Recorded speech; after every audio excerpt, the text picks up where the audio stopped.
होती हैं मैंने आपको बताया, ठीक है।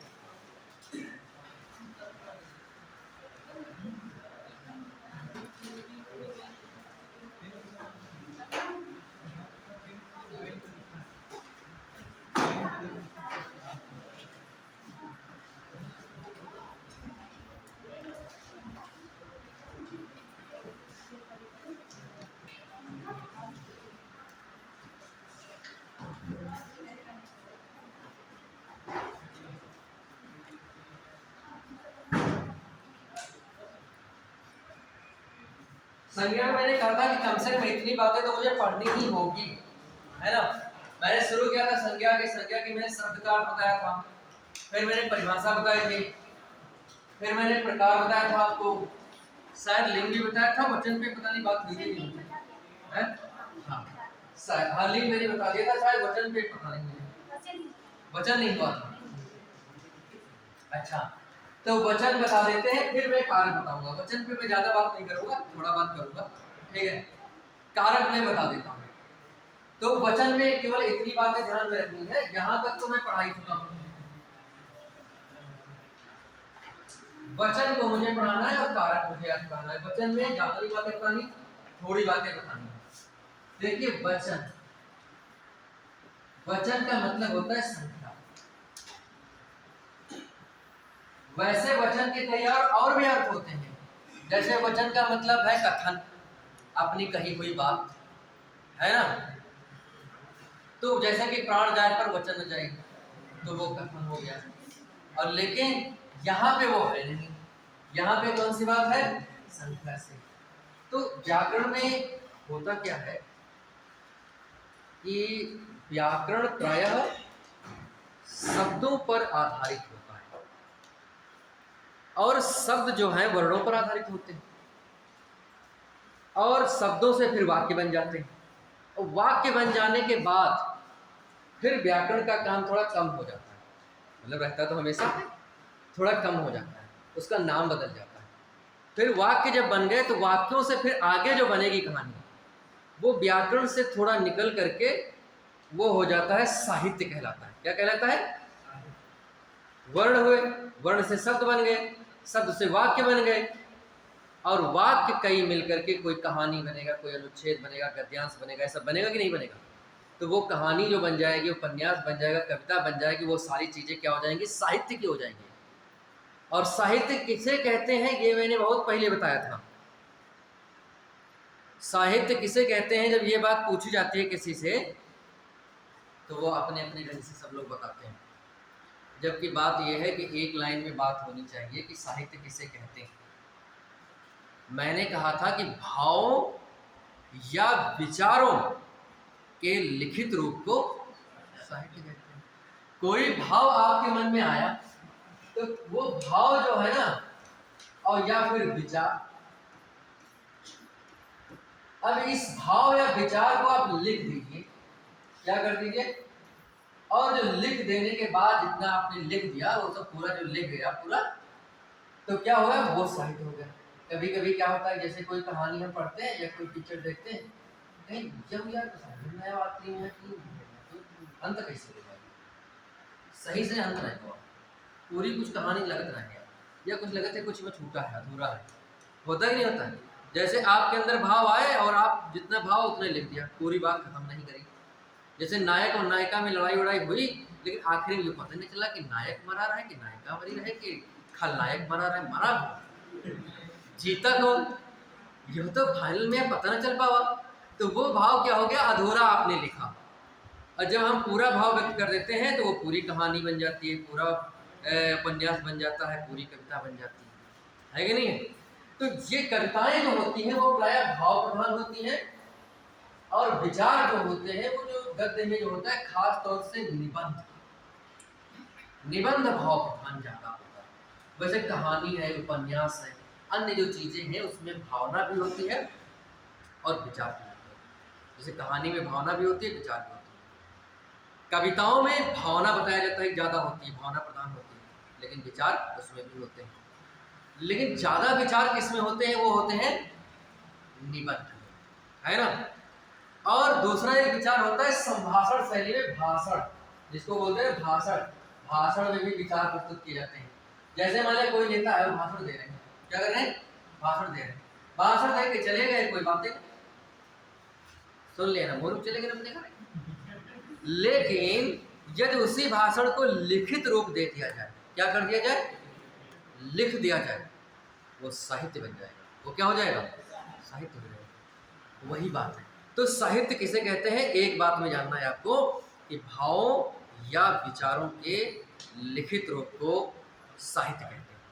ठीक है। अब साहित्य कितने प्रकार के होते हैं, कैसे होते हैं, वो तो बात दूसरी होगी, वो आपके पाठ्यक्रम में भी नहीं है।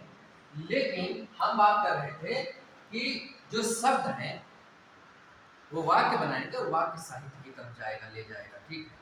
तो उसका अध्ययन ज़्यादा नहीं करते, हम ज़्यादा अध्ययन करते हैं शब्दों की, वर्णों की, वाक्यों की, ये सब अध्ययन हम व्याकरण में करते हैं। तो उसमें से जितने भी शब्द होते हैं वो शब्द अपने आप में ये बताते हैं कि उनकी संख्या कितनी है। कोई भी शब्द दिया जाए वो शब्द बता देगा, वो शब्द खुद अपने आप को कहेगा कि हम, जैसे मैंने यहाँ पे लिखा लड़का, क्या लिखा मैंने? और दूसरा एक शब्द मैंने लिख दिया लड़के, क्या लिख दिया? ये शब्द ही अपने आप में बता रहा है कि हम कितने लोग हैं। हम अकेले टक्कर ले सके तुमसे कि कई लोग हैं, मतलब हम अकेले हैं कि कई लोग हैं। जैसे लड़का मैंने कहा तो वो शब्द ही बता रहा है कि इसका मतलब एक ही, और लड़के जैसे मैंने कह दिया दो शब्द ही बता रहा है, इसका मतलब है कि एक से ज्यादा है। तो ये वाली कहानी जो है वचन कहलाती है। यानी कि इसकी परिभाषा बात करें किताबी भाषा में, तो किताबी भाषा में कहेंगे तो जिससे किसी शब्द के एक या एक से अधिक होने का ज्ञान होता है उसे वचन कहते हैं। जिससे एक या एक से अधिक होने का बोध हो, पता चले, ज्ञान हो, उसे क्या कहेंगे? वचन कहते हैं। हिंदी में वचन होते हैं दो। हिंदी में वचन कितने होते हैं? दो होते हैं। ये हम दो इसलिए बात कह रहे हैं कि कुछ भाषाएं हम और भी जानते हैं, जैसे अंग्रेजी, जैसे हो सकता है किसी संस्कृत भी थोड़ी बहुत पढ़ी हो, जो टीईटी की तैयारी करते होंगे, प्राइमरी मास्टर की तैयारी करते होंगे, तो वो थोड़ी बहुत संस्कृत जरूर पढ़े होंगे। ठीक है। तो उन्होंने ये बात पढ़ी होगी, तो उसमें वचन की संख्या बढ़ जाती है। क्या होती है? कितनी होती है मैं नाम नहीं लूँगा क्योंकि वो कन्फ्यूजन ना आ जाए, मैं केवल दो का नाम ले रहा हूँ। ठीक है। तो संख्या कितनी है? वचन की संख्या होती है दो। दो प्रकार के, यानी कि वचन हिंदी में होते हैं दो।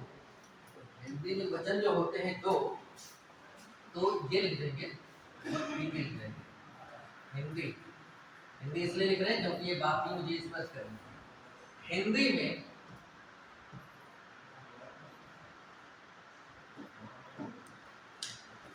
हिंदी में वचन दो प्रकार के होते हैं। कितने प्रकार के?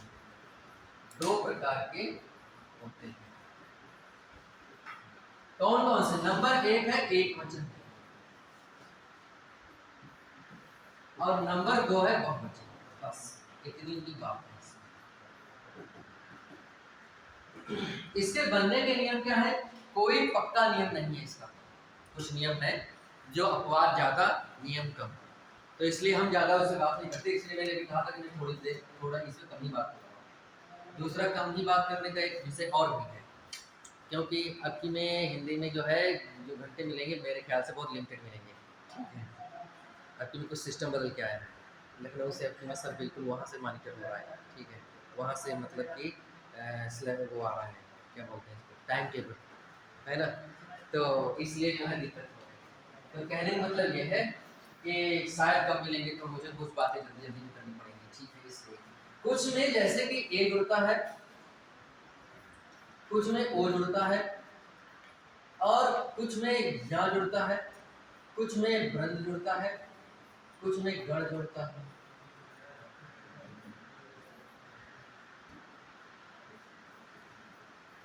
कुछ में जन जुड़ता है।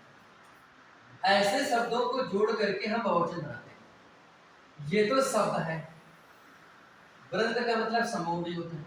वृंद एक रीति काल के कवि भी है, कवि वृंद। ठीक है। लेकिन उसकी बात नहीं है। यहाँ पे वृंद का मतलब है समूह, शब्द का, किसी कवि के नाम का मतलब। ठीक है। यहाँ पे शब्द का मतलब है। जैसे कि पक्षी गण भी होता है, पक्षी वृंद भी होता है, विहग वृंद ज्यादा कहते हैं। ठीक है।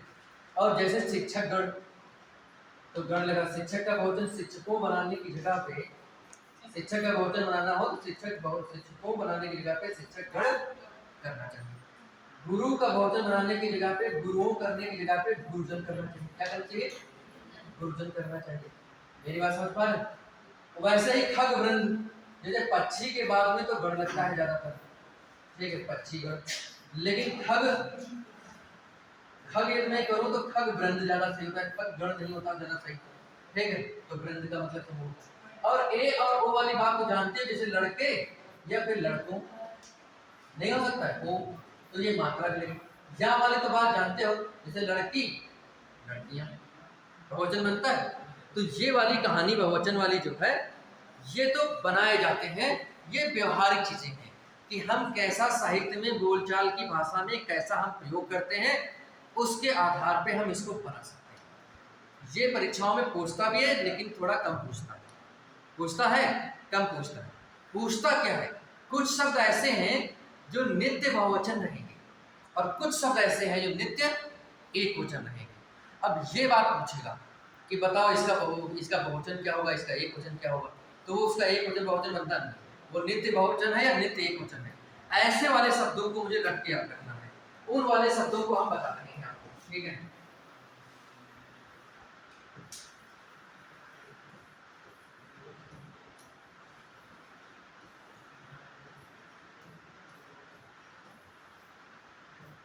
देखिए मैं ये कह रहा हूं, जैसे लिखा होता है क्रोध, क्षमा, छाया, प्रेम, जल, वर्षा, हवा, आग, जनता,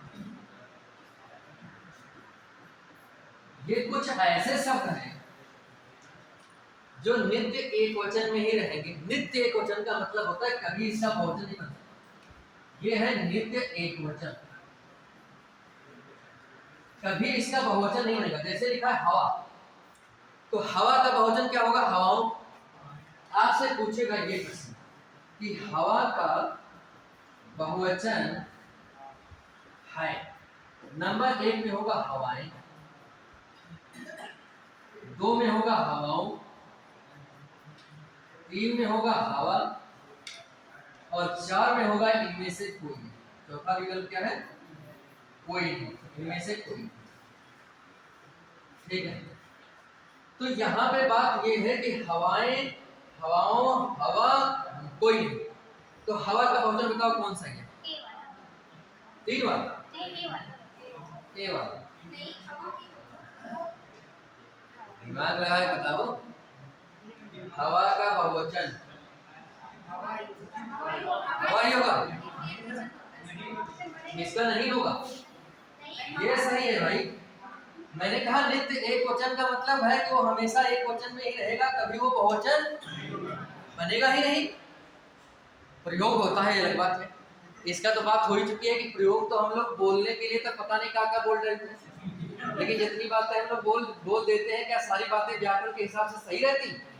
जैसे मैंने कभी बहुत बार मैंने बताया आपको कि जैसे हम स्कूल को बोलते हैं स्कूलों, डिग्री को बोलते हैं डिग्रियों, डिग्रियां। जैसे आज डिग्रियां बिकती हैं, इस सरकारी स्कूलों में पढ़ाई नहीं होती पढ़ाई होती है। कहने मतलब ये है कि बात ये है कि अब स्कूलों, मैंने कहा ठीक है, तो स्कूलों की बात ये है कि स्कूल तो अंग्रेजी का शब्द है ना, और उसमें हमने हिंदी का व्याकरण लगाया वो, और जबकि अंग्रेजी के शब्द पर अंग्रेजी का व्याकरण लगना चाहिए, और स्कूल का बहुवचन स्कूल्स होना चाहिए, डिग्री का बहुवचन डिग्रीज होना चाहिए, कॉलेज का बहुवचन कॉलेजेस होना चाहिए, कॉलेजों हम लोग बोलते हैं, है ना। तो इसका मतलब बोलने के लिए तो हम लोग गलत बोलते ही हैं बहुत सारे शब्द। तो ऐसे हवा का बहुवचन हवाएं, जैसे कि हवाएं बहुत तेज चल रही थी, नहीं, हवा बहुत तेज चल रही थी, ये हवाएं बहुत तेज चल रही थी, ये बात गलत है, हवा बहुत तेज चल रही थी। तो ये वाले जितने मैंने शब्द लिखे, इन शब्दों का कभी भी बहुवचन स्वरूप प्रयोग होता है, करते हैं, लिखा भी होता है, किताब में भी लिखा होता है, लेकिन व्याकरण की दृष्टि से वो क्या होता है? गलत होता है। और कभी वाक्य में वाक्य शुद्धि अशुद्धि में आए तो आप उसको गलत मानेंगे, जैसे हवाएं तेज तेज चल रही हैं या हवाएं तेजी से बह रही थी, गलत हो गया वहाँ। हवा तेजी से बह रही थी, सही बात है। हवाएं बहुवचन नहीं लिखना है कभी, ठीक है। तो इस ये नित्य एक वचन है, इसका न बहुवचन बनेगा और न प्रयोग होगा व्याकरण की दृष्टि से, ठीक है। और वैसे तो बोलने के लिए आप बोल सकते हैं, कोई बात नहीं है, लेकिन जब परीक्षा में शुद्ध अशुद्ध में आए तो इसका बहुवचन वाले को गलत मानना है, एक वचन वाले को ही मानना है सही, क्योंकि हमेशा एक वचन ही रहेगा। अब ऐसे ही कुछ शब्द ऐसे होते हैं जो नित्य बहुवचन में होते हैं। कैसे होते हैं? नित्य बहुवचन में, ठीक है। नित्य जो बहुवचन में होते हैं वो वाले शब्द हम बताते हैं आपको, और ये क्यों आते हैं परीक्षाओं में, जनता ही आता है, ठीक है। इसमें होता है आंसू, प्राण, दर्शन, हस्ताक्षर,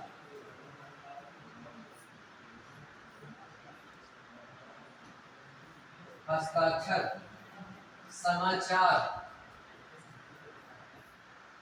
सामग्री,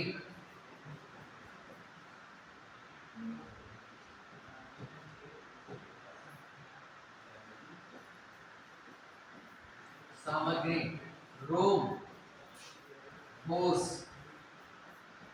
केस, केस वो वाला नहीं, केस बाल वाला, बाल भी होता है इसमें, ठीक है। रोम, होश, केस, प्रजा, नेता होता है, नेता का बहुवचन बन जाता है नेता कर, ठीक है। लेकिन नेता यदि ना बहुवचन बनाया गया हो तो बहुवचन माना जाएगा, ठीक है, नेता। तो यहाँ पे बाल जो है वो केस, ये वाला केस जो है मुकदमा वाला केस नहीं है। केस का मतलब केस का अंतिम तेल, मतलब बाल, ठीक है। तो आपको समझना ये है, ठीक।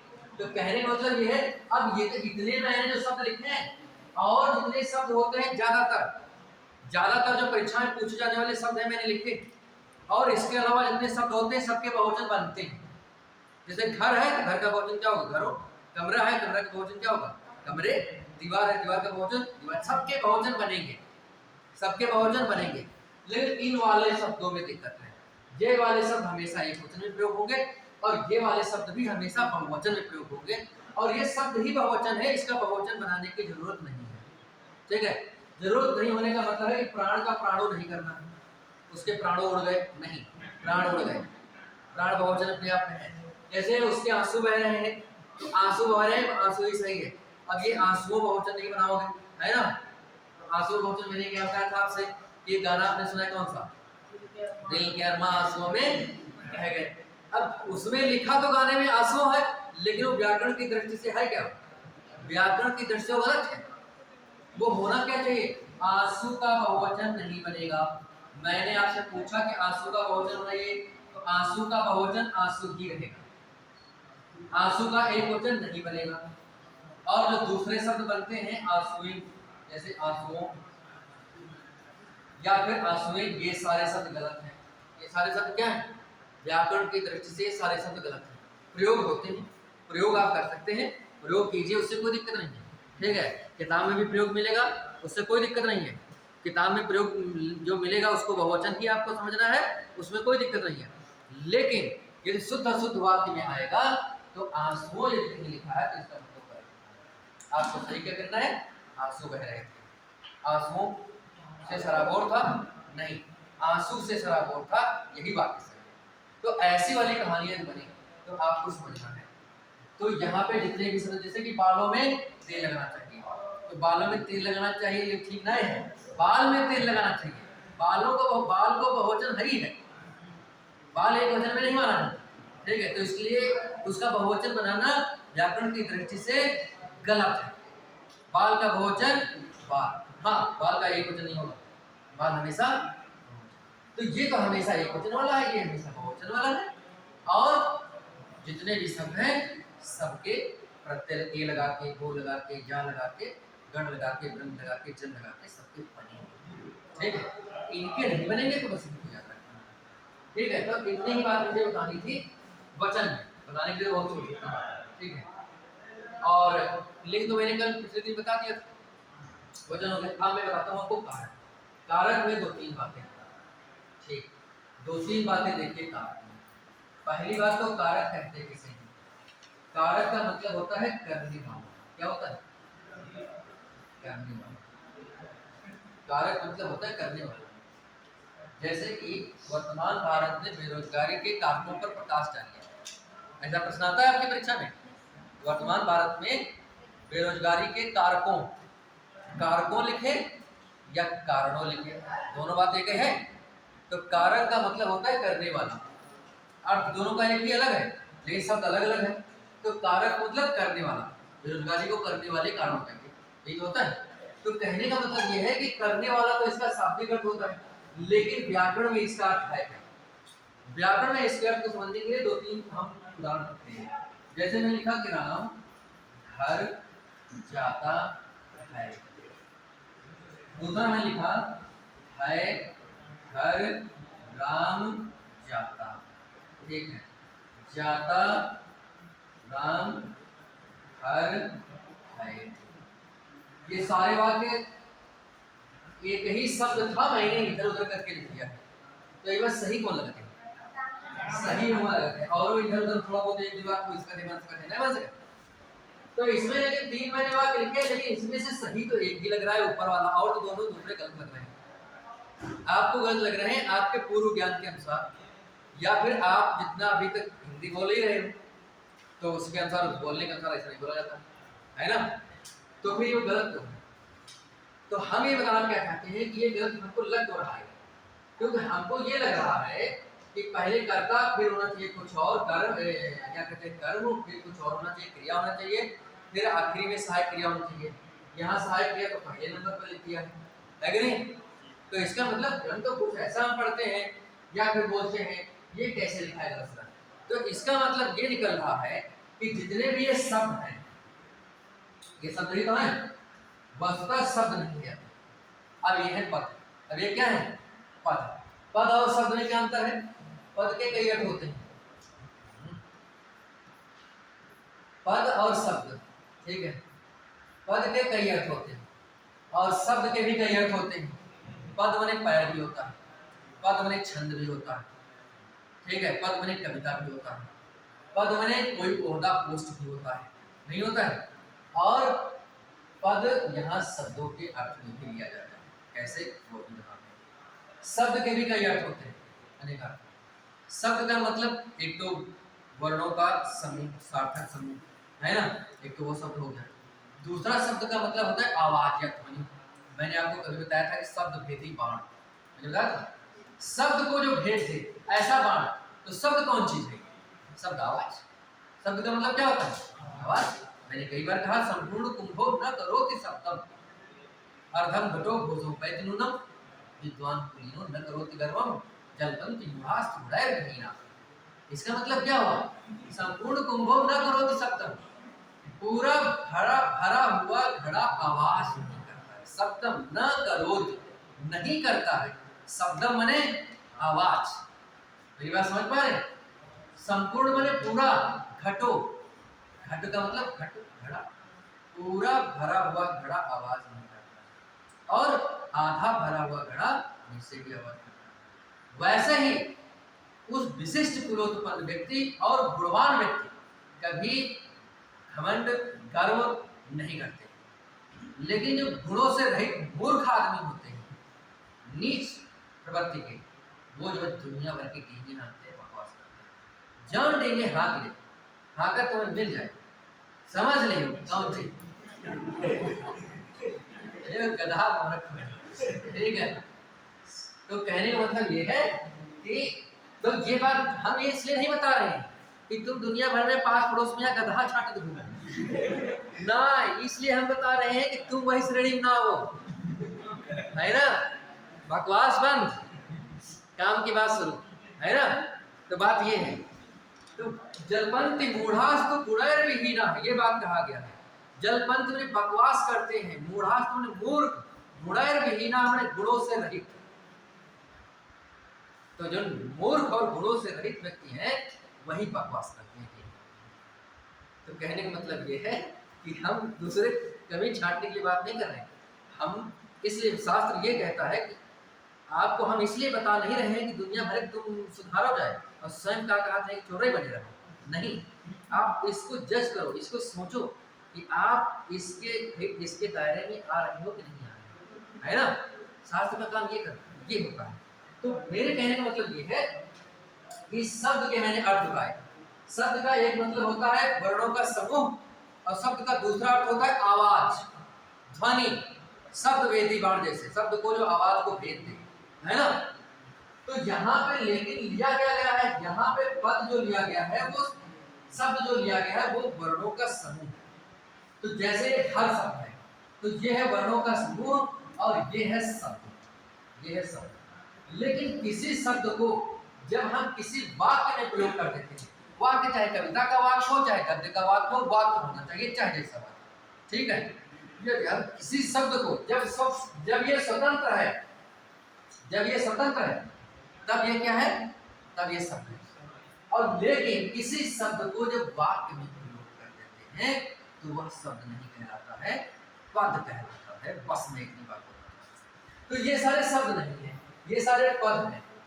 क्या मेरी बात समझ पाए हो? वैसे ही मैंने कई बार उदाहरण बता चुका हूं। जैसे तुम जा रहे हो सड़क पर, तो क्या है, या घर में तुम बैठे हो, तो घर में जैसे हम बैठे हैं तो क्या कहेंगे, जैसे कि तब लड़के कहे जाओ, नहीं कहे जाओ। क्लास में बैठ गए तो छात्र या विद्यार्थी बन गए। मंदिर में चले गए तो क्या हो गए, पुजारी नहीं थे, पुजारी बने बहुत हो सकता है। तो भक्त या श्रद्धालु, है ना। पुजारी बनना तो बहुत फायदेमंद चीज है यार, पुजारी इतना आसान काम है। भक्त या श्रद्धालु कोई बन सकता है कि नहीं। तो भक्त या श्रद्धालु बन गए। अभी आप सर्कस देखने चले गए, दर्शक हो गए, है कि नहीं है। तो ऐसे ही बस में बैठ गए, यात्री बन गए, नहीं बन गए। तो ऐसे ही क्या कहते हैं, स्थान बदलने पर एक ही व्यक्ति क्या कहते हैं, अलग अलग नाम हो जाता है। वैसे वो क्या था, शब्द था घर, लेकिन जब वाक्य में प्रयोग हुआ तब वो शब्द नहीं कहलाएगा, है ना। तब आप क्या कहलाएंगे, तब आप कहलाएंगे, तब ये कहलाएगा पद। तो बस इतनी बात। तो इसमें 4 पद हैं। इन पदों के बीच में, इस वाक्य में जितने भी पद हैं, जितने भी शब्द हैं, सब यही मान लो है, असली पद कहा जाते हैं, जितने भी हैं, इनके बीच में इसका मतलब है कि कोई ऐसा संबंध है जिसके गड़बड़ होने पर ये वाक्य गड़बड़ होने लगता है ना। तो इनके बीच में इसके बाद ये आना चाहिए, इसके बाद ये आना चाहिए, इसके बाद ये आना चाहिए। इसका मतलब है कि इनके बीच में कोई संबंध है ना।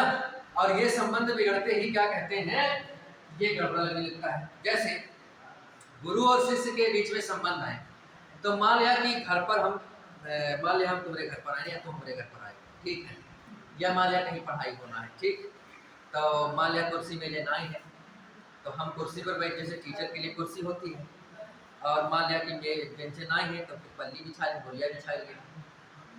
तो अब बोरिया पर बैठे हैं गुरु जी और कुर्सी पर बैठे हैं चेला जी। तो बताओ ये संबंध सही है कि गड़बड़ है, गड़बड़ है। इसका मतलब है कि इन दोनों के बीच में इस कोई संबंध पहले से निर्धारित है, और इस संबंध के बिगड़ने पर वो गलत लगने लगता है। ऐसे ही इन पदों के बीच में कोई संबंध है, और इन पदों के बीच के संबंध को गड़बड़ होने पर इधर उधर जैसे हुआ तो मामला वो पूरा अर्थ और वाक्य सब गड़बड़ होने लगता है ना। तो बस इतनी ही तो बात है। कारक किसे कहते हैं, तो इन पदों के बीच के पाए जाने वाले संबंध को कारक कहते हैं। पदों के बीच पाए जाने वाले संबंध को क्या कहते हैं। हम इतनी बकवास इसलिए छाट गए क्योंकि आपको याद ना करना पड़े। अब ये परिभाषा लिख देते हैं किताबी वाली, एक तुम पहले लिख लेते हो, याद तो 2 साल नहीं करते, ठीक है। और वैसे क्या है, वैसे मैंने इतनी बकवास आपसे बताई, अब ये बकवास आपके दिमाग में कुछ बातों घुस ही गई। बिल्कुल, भले ही किताबी भाषा में आप परिभाषा ना बता पाओ, लेकिन इतना तो बता दोगे कि पदों के बीच जो संबंध पाया जाता है उसे ही कारक कहते हैं। इतना ही परिभाषा ही। इसी बात को किताब में ढंग से, बढ़िया से, व्यवस्थित ढंग से लिख देते हैं। वाक्य के पदों के बीच पाए जाने वाले संबंध को कारक कहते हैं। बात समझ रहे? बात वही है, पदों के बीच जो संबंध पाया जाता है उसे ही कारक कहते हैं, ठीक है। अब इन संबंधों को व्यक्त करने वाले क्या कहते हैं, चिन्ह होते हैं। इन चिन्हों को कारक चिन्ह कहते हैं।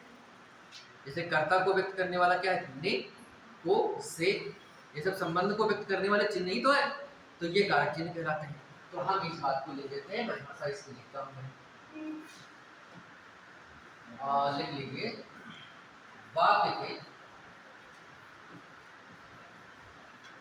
पदों के बीच पदों के बीच पाए जाने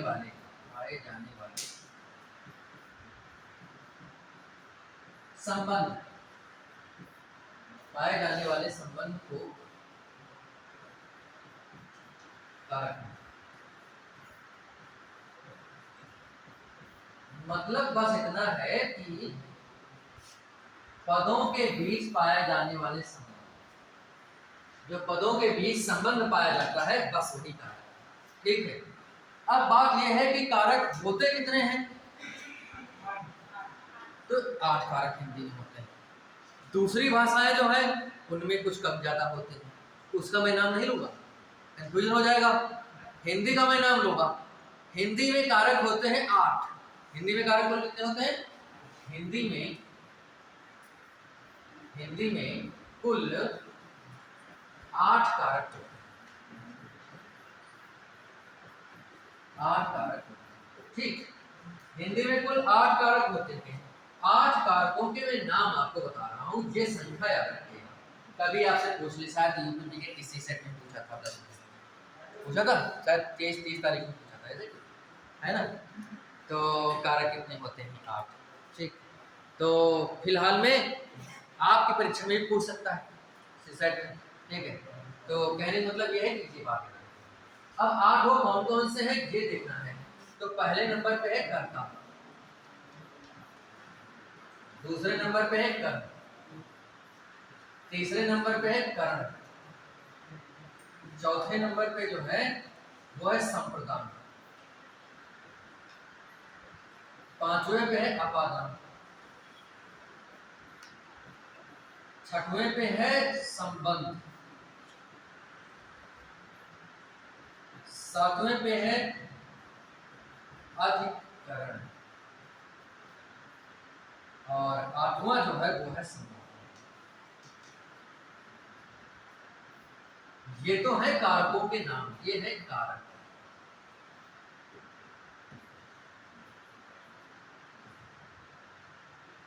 ये है कारकों के नाम। अब इन कारकों के चिन्ह भी होते हैं, जो चिन्ह बताते हैं कि ये इसमें कारक है। ठीक, तो यहां पे देख लीजिए कारक चिन्ह,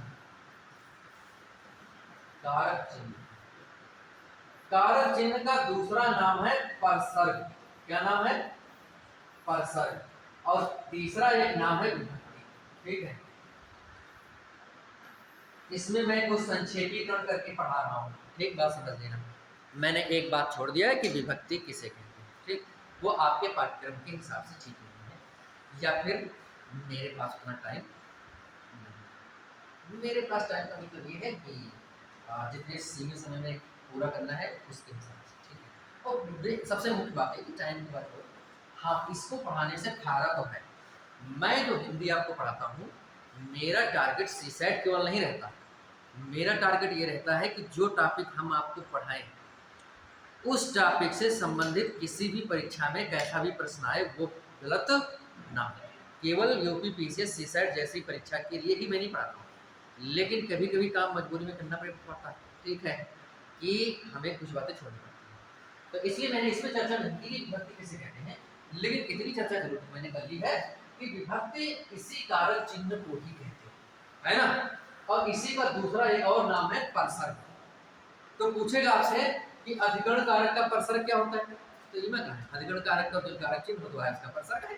बात एक है, चाहे इसको परसर्ग कहो और चाहे कारक चिन्ह कहो और चाहे विभक्ति कहो, बात एक ही है। कारक का नाम ये है और इसका चिन्ह ये है। चिन्ह मैं बता रहा हूँ, चिन्ह है इसका नहीं, इसका चिन्ह है को, इसका चिन्ह है से के द्वारा, इसका चिन्ह है को, दान देने का,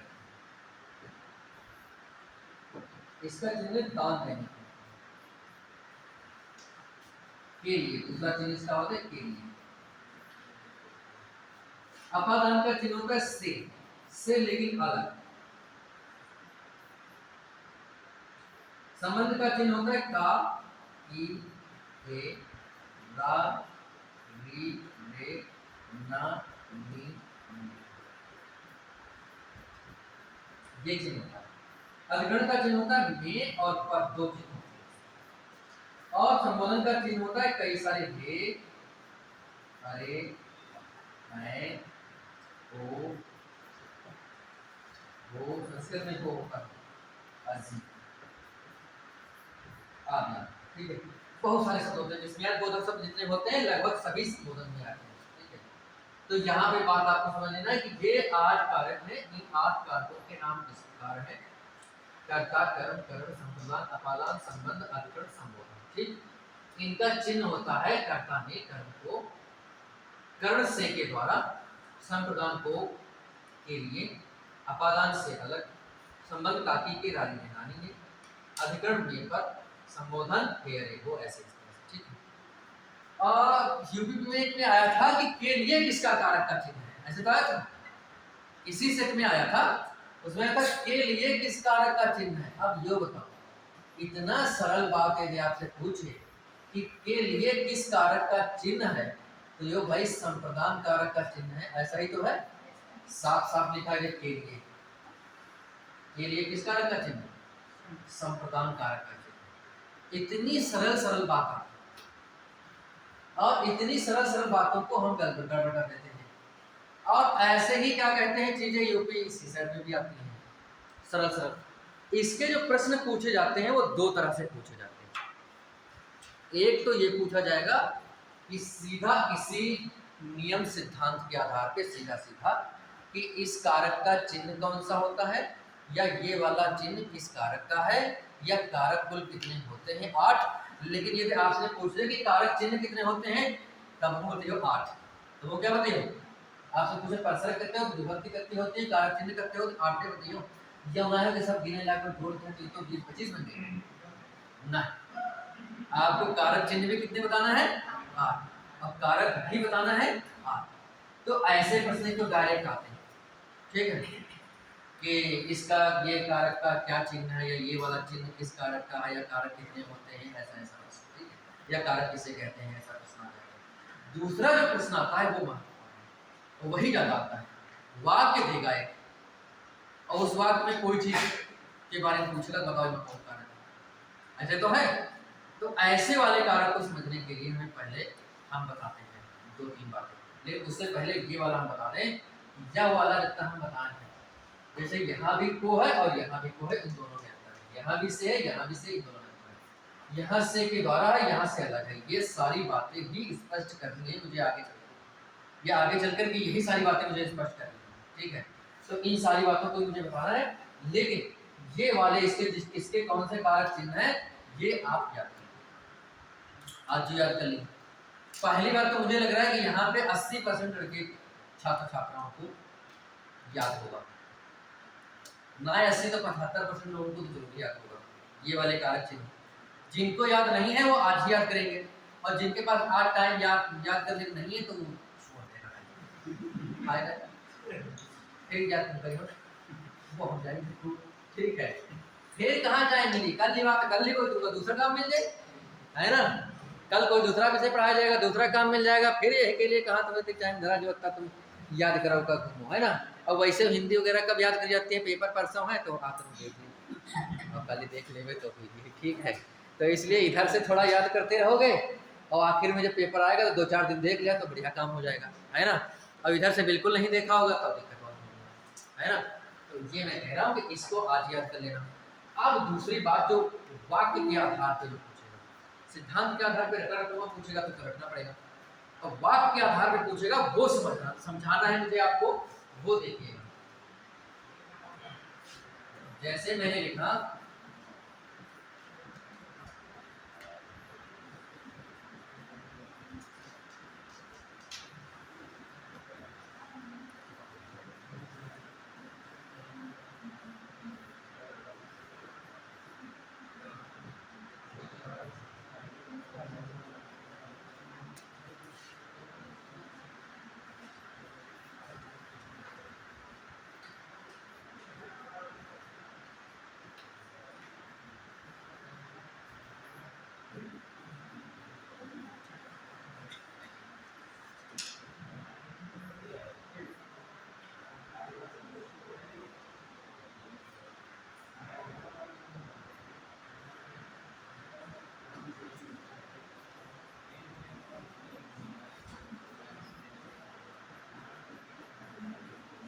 आप बताओ इसमें कौन सा कारक है?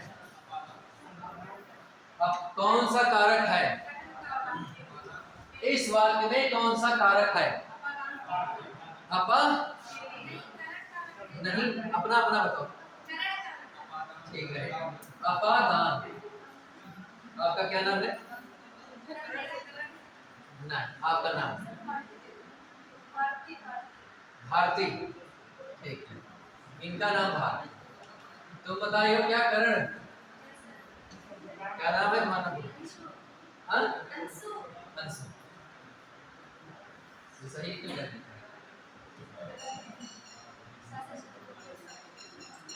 अंश होता है छोटा कैसे? अंशु तुम बोले हो तो बड़ा कर दिए, वैसे छोटा होता है ना? और कोई बताएगा? क्या नाम? संप्रदान है। क्या नाम है आपका? दीपक। विकास। विकास ने बताया संप्रदान। तुम्हारा क्या? क्या संप्रदान? क्या है आपका नाम? दलित। दलित में सुंदर। ऐसे तो और कोई बताएगा पीछे का? ना, तुम ना बताओ। तुम ना, ठीक है, मैं तुम्हें एकदम सही बता दिया। फायदा कभी कर देखिए तुम्हारा, ठीक है। तो कहने का मतलब, हाँ, तो बात ये है कि इन लोगों ने अपने अपने हिसाब से बताया और भी लोग बताना चाहते होंगे। मैं, हाँ, कौन सा है? संप्रदान, करण। चलो ठीक है, अब लिखेंगे तो बहुत सारा हो जाएगा। अब हमारी बात समझिए। मूल बात यह है कि मैंने कहा था कि इस वाक्य में कौन सा कारक है। ऐसे तो मैंने प्रश्न पूछा था, आपको ऐसा नहीं बताना चाहिए था। आपको बताना चाहिए था कि मैं नहीं बता सकता, ये प्रश्न ही गलत है। आपको कहना चाहिए था ये प्रश्न गलत है। क्यों? क्योंकि आप इसमें कहाँ पे हम बताएं, कहाँ पे? क्यों? क्योंकि अब मूल बात सुनिए। कोई भी वाक्य चाहे जितना छोटा हो और चाहे जितना बड़ा हो, बड़ा छोटा समय कोई मतलब नहीं, ठीक है? हमको मतलब ये है कि उस वाक्य में कुछ तो पद आए होंगे कि नहीं आए होंगे। छोटा वाक्य होगा तो कम पद होंगे। पद का मतलब शब्द, वही शब्द जो वाक्य में प्रयोग किए जाते हैं। ये तो छोटा वाक्य होगा तो कम पद होंगे और बड़ा वाक्य होगा तो कई पद होंगे। ऐसे तो है। तो कम पद हो चाहे अधिक पद हो, इससे नहीं मतलब है। मतलब इस बात से है कि किस पद में मुझे बताना है, जानकारी मुझे इस बात को चाहिए। तो मैं आपको बताना ये चाहता हूं कि जितने भी पद होते हैं किसी वाक्य में, बड़ा वाक्य होगा तो कई पद होंगे और छोटा वाक्य होगा तो कम पद होंगे।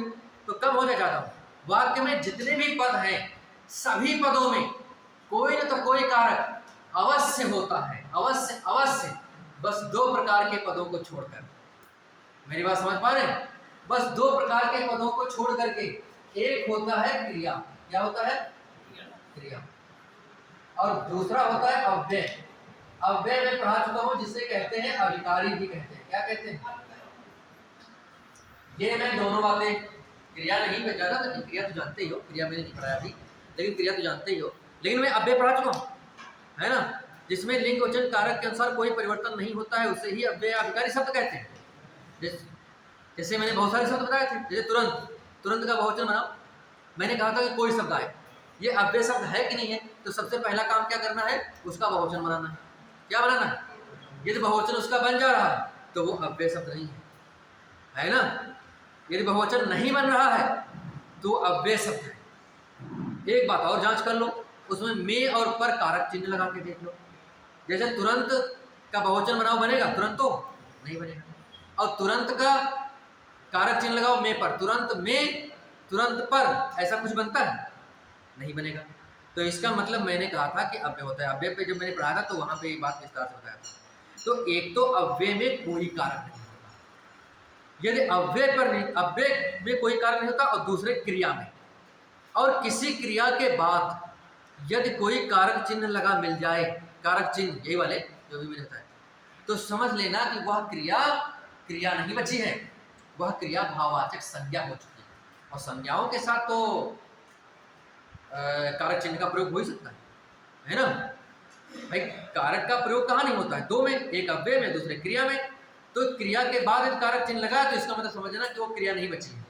वो क्या हो गया? वो हो गया है भाववाचक संज्ञा। संज्ञा हो गया तो बात खत्म। ठीक है, तो दो प्रकार के जो शब्द होंगे किसी वाक्य में, उसमें कोई कारक नहीं होगा, और इसके अलावा जितने भी पद उस वाक्य में हैं सभी पदों में कोई न तो कोई कारक अवश्य अवश्य अवश्य होगा। तो फिर बताएंगे कौन? तो जिसमें पूछेगा, जिसको रेखांकित करेगा, जिसको मोटे अक्षरों में लिखेगा, काले अक्षरों में लिखेगा, या खुद बताएगा आगे लिख करके प्रश्न में कि साइकिल से इस पद में कारक बताइए, या साइकिल से इसमें रेखांकित करेगा, या इसको काले मोटे अक्षरों में दूसरे रंग का लिखेगा पेपर में, है ना।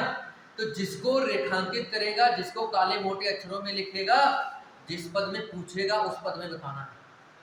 नहीं तो ऐसे तो पता चला कि सभी पद में कोई तो कोई कारक अवश्य है। इसमें कर्ता कारक है, इसमें संबंध कारक है, इसमें अपादान कारक है, इसमें करण कारक है, इसमें संप्रदान कारक है, इसमें कोई कारक नहीं। क्यों? क्योंकि ये अव्यय शब्द है। अव्यय है कि नहीं? इसका बहुवचन बनाओ और इसमें में पर जोड़ो, प्रतिदिन का बहुवचन बनेगा ना। तो इसका मतलब ये अव्यय है, तो इसमें कोई कारक नहीं। मान लिया इसी को रेखांकित कर दिया कि रेखांकित पद में कारक बताओ, तो उसमें ऑप्शन होगा इसमें करण कारक है, इसमें अपादान कारक है, संबंध कारक है, ये होगा इनमें से कोई नहीं। तो क्या करो? इनमें से कोई नहीं। ठीक है, और यदि इनमें से कोई नहीं विकल्प नहीं है तब मामला क्या होगा? तब हम बता चुके हैं, तब इसके लिए फिर प्रयागराज जाएगा। और प्रयागराज में है त्रिवेणी भारती, कौन बाहर? और त्रिवेणी में क्या होगा? फिर शुद्ध होकर के पवित्र स्नान करके आएगा। ठीक है, मतलब इलाहाबाद इसलिए जाएगा क्योंकि त्रिवेणी के पास में इलाहाबाद कोर्ट भी है, आयोग भी है। जैसा वैसे तो आयोग की कुछ आयोग लखनऊ में नहीं है ना, तो जहाँ आयोग हो मतलब हमने वहाँ बताया। ठीक है, तो कहने का मतलब ये। और दूसरी बात है कि इसमें क्या है? इसमें कर्म कारक है, इसमें इस वाले में कर्म कारक है, मैंने समझे बताया आपको। ठीक है, अब जाता इसमें कोई कारक नहीं होगा। क्यों? क्योंकि मैंने कहा क्रिया में कोई कारक। जैसे यहाँ पे भी एक क्रिया है, लेकिन इस क्रिया के बाद में कारक चिन्ह लगा है, इसका मतलब क्रिया, ये क्रिया नहीं बची। ये क्या हो गया? भाववाचक संज्ञा। तो फिर जो कारक चिन्ह लगा है वही इसमें कारक हो जाएगा, तो इसमें संप्रदान कारक हो जाएगा। बात खत्म। तो यहाँ पे आपको दो बातें समझनी है। पहली बात कि वाक्य बड़ा हो चाहे छोटा हो, उस वाक्य में जितने भी पद होते हैं सभी पदों में कोई न तो कोई कारक अवश्य होता है। बस दो प्रकार के पदों को छोड़कर, पहला यदि उस वाक्य में कोई क्रिया है जो आखिर में आती है ज़्यादातर, उसमें कोई कारक नहीं होता है, और दूसरे कहीं उस वाक्य भर में कहीं पर अव्यय कोई शब्द आ जाए। ठीक है, तो अव्यय के बारे में मैंने बात करी भी थी, और भी बात होगी आगे। ठीक है, तो ऐसा शब्द अव्यय आ जाए तो उसमें कोई कारक नहीं होगा। इसके अलावा जितने भी पद आए हैं सभी पदों में कोई न तो कोई कारक जरूर होता है, बस मुझे बताना वो वाला है जिसको उसने रेखांकित किया है, जिसको उसने काले अक्षरों में मोटे अक्षरों में लिखा है। मेरी बात समझ पा रहे हैं? और हमने क्या पूछा था? इस वाक्य में बताओ, तो वाक्य में नहीं बताया जा सकता, हमको बताना पड़ता। आपको पूछना चाहिए था कि किस वाले पद में मैं बताऊं, है ना। लेकिन तुम लोग, तुमका जब निकला बताएं, जगते लोग वो सब सही बताएं, जब नहीं बताएंगे वो सही सोच रहे हैं। लेकिन ये वाली बात समझना महत्वपूर्ण सबसे ज्यादा था। बात समझ रहे हैं? तो यहाँ पे ये वाली बात है कि जो हमसे पूछेगा, देखो अपना अपनी अपनी, जैसे आपने पढ़ा था काकी के रारी रे और नानी ने, ये संबंध कारक में था। तो नानी ने जो होता है वो केवल आपके साथ लगता है, अपना अपनी अपने, इन तीन शब्दों में अपना अपनी अपने, और नानी ने का कहीं प्रयोग नहीं होता। तीसरा रारी रे का प्रयोग सर्वनाम के साथ होता है। किसके साथ? जैसे तुम है, हम है, मैं है। जैसे मैं से बनेगा मेरा मेरी मेरे, हम से बनेगा हमारा हमारी हमारे, तुम से बनेगा तुम्हारा तुम्हारी। ठीक है, और काकी के जो है वो कुछ सर्वनाम और सभी संज्ञाओं के साथ, जैसे राम का, पुस्तक का, घर का, ऐसे है ना, संज्ञाओं के साथ काकी के लगेगा। कुछ सर्वनाम भी हैं जिनके साथ काकी के लगता है, जैसे या और वह। आप, जैसे आपका, आपकी, आपके। यह वह से बनता है इसका, इसकी, इसके। वह से बनता है उसका, उसकी, उसके। ठीक है, तो वहां पे उसका प्रयोग होता है। तो नानी ने अपना अपनी वाली बात आ जाए तो यहाँ संबंध कारक समझना चाहिए। ठीक है, और तो देखिए और सबने कारक लगा दिए चिन्ह, घर से कारक चिन्ह लगा दिए, से कारक चिन्ह लगा, ये के लिए कारक चिन्ह लगा, यहाँ लगा। ठीक है, तो कहने का मतलब है कि और कारक चिन्ह हमने तो बता दिया कि इसमें कर्ता है, इसमें संबंध है, इसमें अपादान है, इसमें करण है, इसमें संप्रदान है, इसमें कोई कारक चिन्ह नहीं है, इसमें कोई कारक नहीं। कारक ही नहीं है, ठीक है। और इसमें कर्म कारक है, इसमें भी कोई कारक ही नहीं है, दो में कोई कारक नहीं होता। लेकिन आप कैसे पहचानोगे? तो इसमें 60% लोग तो पहचान लेते हैं, उनके लिए रिवीजन क्लास।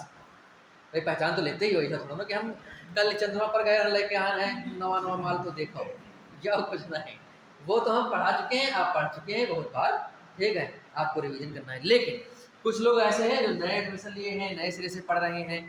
और दूसरी बात ऐसा भी होता है, नए सिरे से कोई भी चीज़ कितनी भी बार पढ़ो, तो जब कभी मन से गहराई से कोई बात पढ़ो तो उसमें एक दो बातें नहीं निकल के आ ही जाती हैं, है ना। तो इसलिए जो है एक दो बातें आपकी काम की मिलेंगी जरूर, तो वो वाली बात। और जिनको थोड़ा गड़बड़ चाला है, मतलब थोड़ा होता है तो वो भूल जाते हैं, ठीक है, तो उनके लिए सारी बातें स्पष्ट हो जाएंगी। कुछ लोग जो नए सिरे से सीख रहे हैं तो उनके लिए कोई दिक्कत नहीं है, नए सिरे से बताएगा। तो ये कैसे जानोगे कि किसमें कौन सा कारक होता है? तो मैं एक एक कारक बताता हूँ, कर्ता कर्म कर्म सबका क्रम से एक बताता हूँ, ठीक है। देखो कर्ता मैं बताता हूँ, कर्ता का चिन्ह होता है नहीं, ये तो जानते हैं इतनी बार, ठीक है। इसमें एक बात जानना है आपको कि क्रिया को करने वाले को, आपकी किताब में चाहे जो लिखा हो उससे मतलब है, लेकिन कम मतलब है, ठीक है। मतलब ये है कि किताब में थोड़ा किताबी भाषा में लिखा रहता है, तो वो बात आप समझ पाओ या ना समझ पाओ एक दूसरी विषय बन जाता है। हम ये सरल रूप में लिखते हैं, क्रिया को करने वाले को, क्रिया को करने वाले को कर्ता कहते हैं। बस इतनी बात है, कर्ता कहते हैं। इतनी बात यदि आपको याद है तो आप कर्ता पहचान लोगे। जैसे कि उसमें मोहन अपने घर से साइकिल से पढ़ने के लिए विद्यालय जाता है, तो क्रिया उसमें कौन सी थी? जाता है। तो कौन जा रहा है? जाने की क्रिया जो थी वो कर कौन रहा था? क्रिया को करने वाला कौन है? मोहन, है ना। तो क्रिया को करने वाले को कर्ता कहते हैं, बस इतनी सी बात है। तो यहाँ पे आपको समझना है कि जैसे लिखा है मैंने, राम घर जाता है, मैंने ये बात, राम घर जाता, जैसे लिखा वह पुस्तक पढ़ता, छोटा मैं कर देता तो भी कोई दिक्कत नहीं, राम जाता तो कोई बात नहीं है। अब देखो इसमें जा कौन रहा है? इस वाले वाक्य में कौन जा रहा है? क्रिया, क्रिया कौन सी? क्रिया है कि क्रिया यही तो है, क्रिया जाना क्रिया है। इसमें क्रिया की परिभाषा वगैरह तो बाद में पढ़ाएंगे, लेकिन इतना तो जानिए क्रिया कौन है ना। तो क्रिया ये वाक्य में लगा रहता है, ये क्रिया है। तो ये जाने की जो क्रिया है, इसको कर कौन रहा? इसको कर रहा है ना। तो जो करने वाला है क्रिया को, वही क्या हो गया? वही हो गया कर्ता। तो कर्ता आप पहचान नहीं पाओगे, जो क्रिया को करने वाला हो करता है, ठीक है। पढ़ता कौन है? कौन पढ़ रहा है? वह, तो वही तो पढ़ रहा है, तो वह क्या हो गया? कर्ता। जैसे लिखा है जाता, कौन जा रहा है? राम करता हो। तो इस वाक्य में राम करता है, और इस वाक्य में केवल एक ही कारक चिन्ह है, इसमें कोई कारक ही नहीं, क्रिया में कोई कारक होता ही नहीं। तो इसका मतलब छोटा वाक्य है तो क्या करें? तो एक कोई कारक चिन्ह हो, कोई कारक होगा, तो इसमें इस वाले में एक कारक है, वो है कर्ता कारक, है ना। इसमें दो दो कारक हैं, हम पहचान रहे थे कर्ता कारक को, लेकिन दूसरा भी इसमें कारक एक कर्ता है ना। तो ये वाली बात आपको समझना है। तो यहाँ पे आपको ये जान लेना है, कुछ नहीं बकवासबाजी के चक्कर में सुनना ज्यादा, आपको ये समझ लेना है कि क्रिया को करने वाले को कर्ता कहते हैं, जो क्रिया को करे वही है कर्ता, बात खत्म। ये भी हो सकता है कि जो क्रिया को ना करे वो भी करता है। जैसे लिखा होता है कि राम घर नहीं जाता है, तो जाए चाहे ना जाए, ये जाना वाली जो बात है ना, ये क्रिया को करने या न करने वाला कौन है? करने वाला भी करता है, यदि ना करना चाहे तो न करने वाला भी करता है। यदि नकारात्मक बात आ जाए तो इसका मतलब ये ना समझो कि तुम ये तो करना ही रहा, ये तो कहने क्रिया को करने वाले करता कहते हैं, ये तो कहा ना कर दिए, मैंने कहा हम ये नहीं, ये वाली बात नहीं है। इसमें मतलब कि करने वाला है ना करने वाला, दोनों बातें हैं, है ना। लेकिन नेगेटिव बात मैंने नहीं लिखी, पॉजिटिव बात लिखी। तो क्रिया को जो कर रहा होगा वही क्या कहलाएगा? मेरी बात समझ पाए? कर्ता पहचानना बहुत सरल, जो क्रिया को करे वही करता। जैसे कि राम धूप में दौड़ता है, तो धूप में दौड़ा चाहे बरसात में दौड़ा, इससे क्या मतलब? दौड़ कौन रहा है? हमको इस बात से मतलब है, जो दौड़ रहा है राम, तो राम क्या हो गया? कर्ता। बस बात है। अब हम कर्म की बात कर रहे हैं, कर्म कैसे पहचानना? कर्म पहचानने का भी तरीका है। दूसरा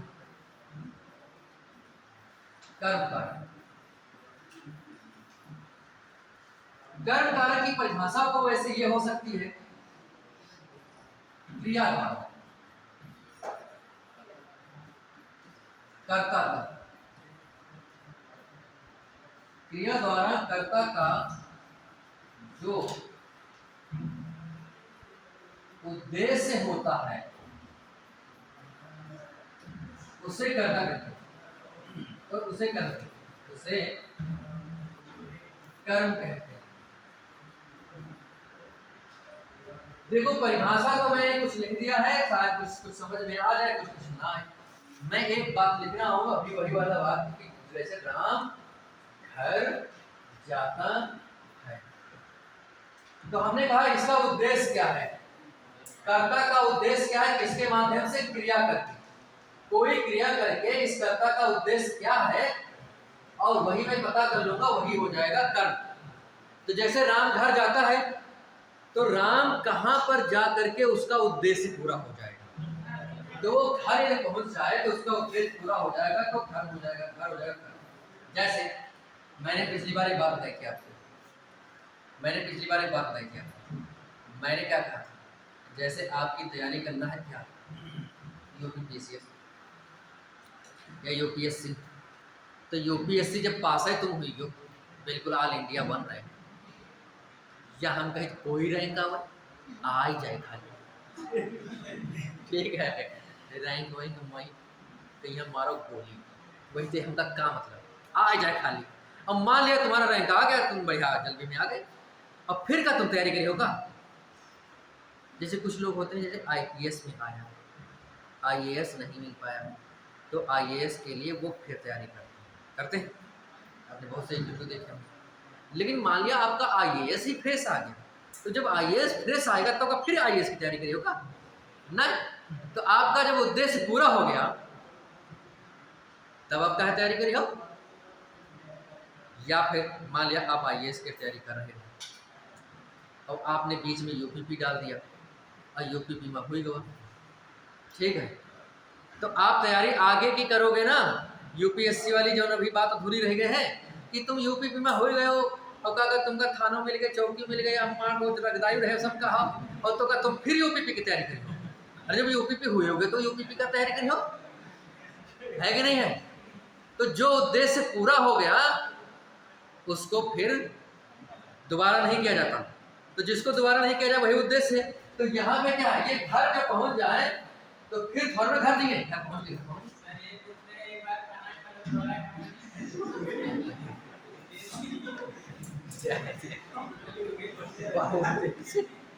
उसका उद्देश्य एक बार खाना खाना नहीं होता, जीवन में उद्देश्य केवल एक बार खाना खाना नहीं होता, जीवन में उद्देश्य सुबह शाम खाना खाना होता है। ये 3 बार खाते हैं तो ये बेकार आदमी, 3 बार नहीं 2 बार खाना चाहिए। चला कोई बात नहीं, भूख लग जाता है आदमी तो खाएगा, तो कोई बात नहीं। तो मेरे कहने का मतलब ये कि उद्देश्य जो है, जीवन का उद्देश्य खाना खाना नहीं है, दूसरे टाइप का है ना। तो मेरे कहने का मतलब है कि ये उद्देश्य पूरा हो गया, तो मान लिया कि जो उद्देश्य जहाँ मुझे जाना था और कहाँ जाना था, घर, और घर वाला उद्देश्य पूरा हो गया तो फिर वही वाला कर्म है। ये तो एक सैद्धांतिक पक्ष है, ये एक नियम में बता रहा था अभी तक, ये सब कुछ ना याद करो, छोड़ दो, हम बता रहे हैं कैसे याद करो। देखो मैं आपको बता रहा हूँ, कठिन से कठिन शब्द आ जाए, वाक्य क्या है, वाक्य बताना है ना, वाक्य बताना होता है कौन सा कार्य। जैसे एक यूपी में क्वेश्चन आया था, मां ने बाजार से कपड़ा खरीदा और उसमें कपड़ा को रेखांकित किया था, बताया था कि रेखांकित पद में कौन सा कारक है, तो रेखांकित पद में बताओ कौन कारक है। तो आप कर्म कारक पढ़ा रहे हैं तो पक्का है, अपना दिमाग लगाए तो तुम सही कर्म कारक है, कौन सा कारक है, कर्म कारक। अभी मैंने सारे कारक पढ़ाए नहीं हैं, लेकिन सारे कारकों का मैं सारांश जरूर बता रहा हूँ। और अभी आगे आप पढ़ेंगे तो देखेंगे कि हाँ बिल्कुल सही सही बात है। दूसरी बात, मैंने पहले ही कहा था कि 75% लोगों को तो मालूम ही है, नहीं तो 60% लोगों को तो कारक के बारे में मालूम ही है। मैं उनको बारे में बात कर रहा हूँ और जो नए हैं उनके बारे में बात ये होती है कि जो कारक चिन्ह मैंने अभी लिखवाए थे, वो कारक चिन्हों की एक विशेषता है कि वो कारक चिन्ह प्रायः शब्दों के बाद में लगे रहते हैं। इसके बाद में शब्दों के बाद में वो चिन्ह प्रायः लगे रहते ही, और जो चिन्ह लगा रह जाए, जो चिन्ह लगा मिल जाए, समझ लेना कि उसमें वही कारक है। एक बात, जो ये से और से, ये जो दो बार आए हैं, इनका भी स्पष्टीकरण अभी आगे हो जाएगा। लेकिन चिन्ह तो आया, तो चिन्ह आ गया, लेकिन इसमें कब कहाँ पे ये होगा, करण होगा, कब अपादान होगा, इसमें कब क्या कहते हैं कर्म होगा और कब संप्रदान होगा, ये बात हम अभी बताएंगे थोड़ी देर बाद। लेकिन उससे पहले एक और बात समझिए। मैं आपको कहना चाहता हूं कि कैसे कौन पहचानेंगे तो ठीक है, लेकिन चिन्ह जरूर सबके साथ में लिखा है। कारक चिन्हों का प्रयोग सबके साथ में होता है। कारक चिन्ह जो है ना, सबके साथ में कारक चिन्ह का प्रयोग होता है, लेकिन दो ऐसे कारक हैं, एक है कर्ता और दूसरा है कर्म। इन दो के साथ कारक चिन्ह का प्रयोग कम होता है, कभी कभी हुआ, नहीं तो ज्यादातर होता ही नहीं। कारक चिन्ह का प्रयोग नहीं होता, तो नहीं होता है तो मैं बताना क्या चाहता हूं, जैसे लिखा है ने, इसके साथ भी कारक चिन्ह का प्रयोग, जैसे लिखा है बाजार से, इस बाजार के साथ भी इस कारक चिन्ह का प्रयोग, तो हमें ये इसमें, इस शब्द में, इस पद में कारक होता है, इसमें नहीं, इसमें कारक नहीं होता है। ये तो कारक बताने वाला चिन्ह है, कारक तो इसमें है, कारक बताने वाला चिन्ह है, कारक तो इसमें है। और ये तो क्रिया है, ये क्या है, अरे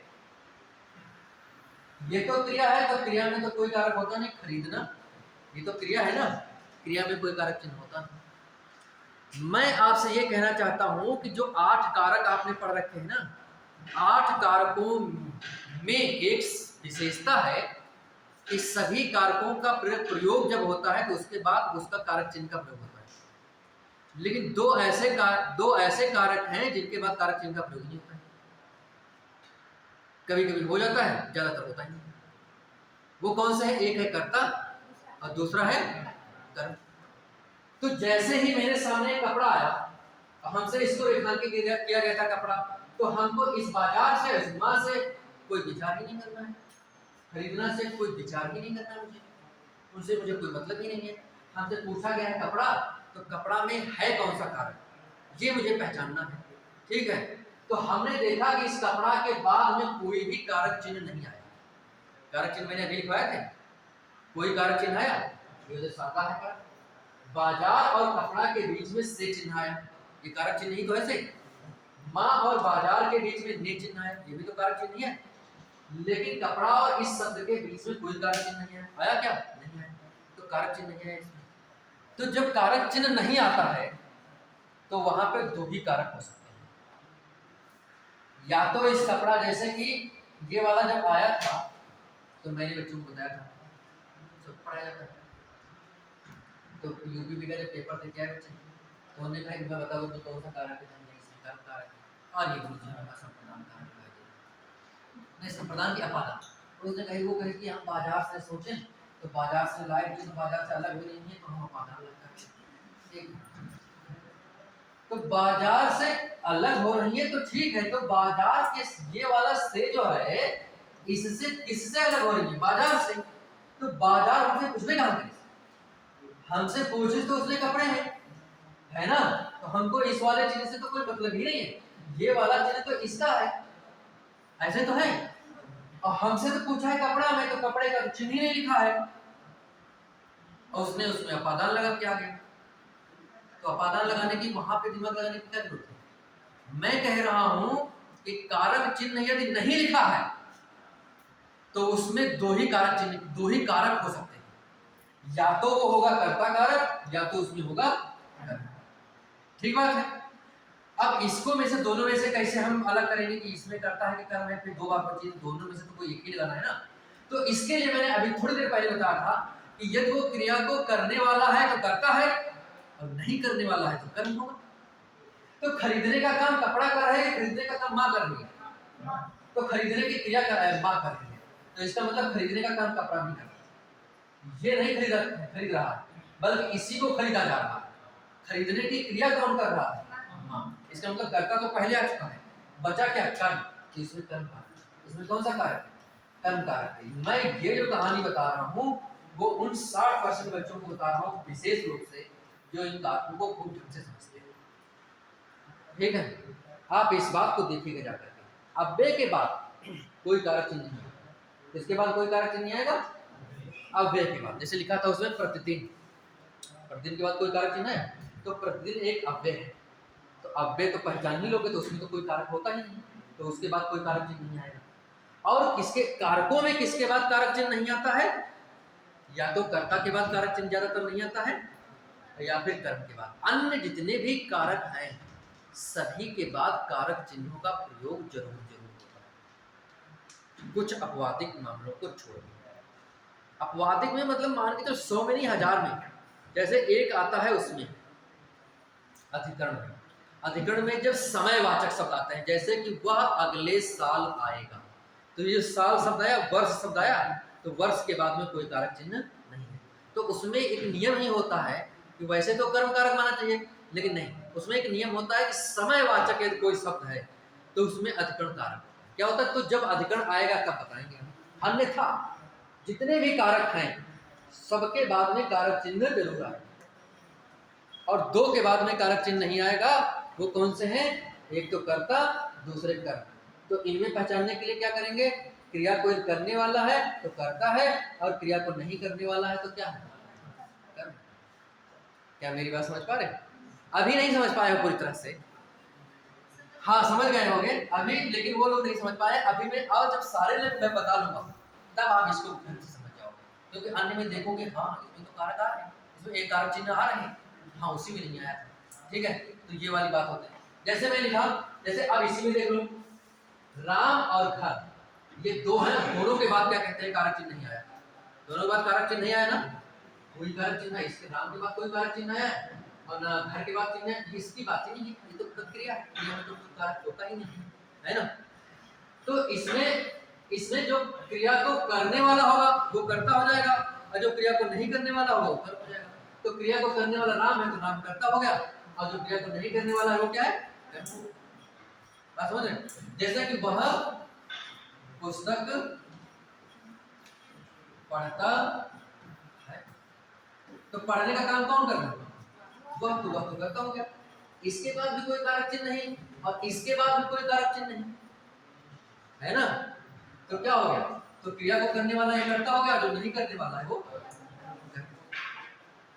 तो ये परिभाषा में लिखा जरूर है, ठीक है, किताब में भी आपने लिखा होगा कि कर्ता का क्रिया के द्वारा जिसमें प्रभाव पड़ता है, फल पड़ता है, दुनिया भर की बातें किताबों में लिखी गई हैं, वो ठीक है, हमने भी एक बात लिख दी है परिभाषा। लेकिन व्यवहारिक रूप में समझो, क्योंकि आपको वाक्य में पहचानना है, तो वाक्य में पहचानने के लिए कि इसमें कौन सा कारक है, तो कारक यदि वाक्य में पहचानना है तो कर्म कारक वाले में ये होता है कि ज्यादातर 90 से 95% में कि कर्म कारक वाले शब्दों के बाद में कोई कारक चिन्ह लगा के देते ही नहीं, लगता ही नहीं है ना। तो यदि कोई कारक चिन्ह नहीं लगा है उस पद के बाद, तो समझ जाना कि इसमें या तो कर्ता होगा या कर्म होगा। और फिर क्रिया को यदि करने वाला है तो कर्ता है, और नहीं करने वाला है तो कर्म है, बात खत्म है ना। तो मेरे ख्याल से इस कर्म के बारे में थोड़ा वो जान पाए होंगे। तो ये वाली बात होगी। अब मैं बात कर रहा हूं करण कारक की। किसकी? करण कारक। ठीक है, अभी टाइम है करण कारक में। करण कारक में देखिए,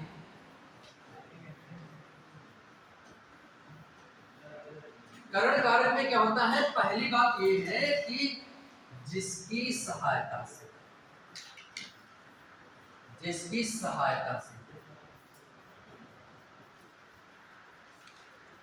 क्रिया की जाती है, जिसकी सहायता से क्रिया की जाती है उसे करण कहते हैं।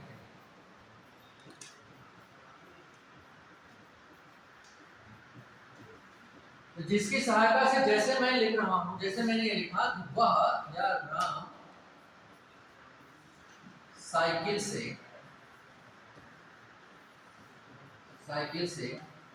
घर जाता, साइकिल से घर जाता। मैंने कहा कि इस साइकिल में बताओ कौन सा कारक। तो साइकिल में इस शब्द में कौन सा कारक है? अब जो मैं बात बता रहा हूं, देखो करण कारक इसमें है, इसके बाद में देखो ये चिन्ह है, कारक चिन्ह, ये तो लगा कि नहीं लगा? करण कारक इमा है तो चिन्ह लगा, और यह फिर देखो ये तो करण कारक है और यह तो कर्ता कारक है कि नहीं? इमा चिन्ह नहीं लगा।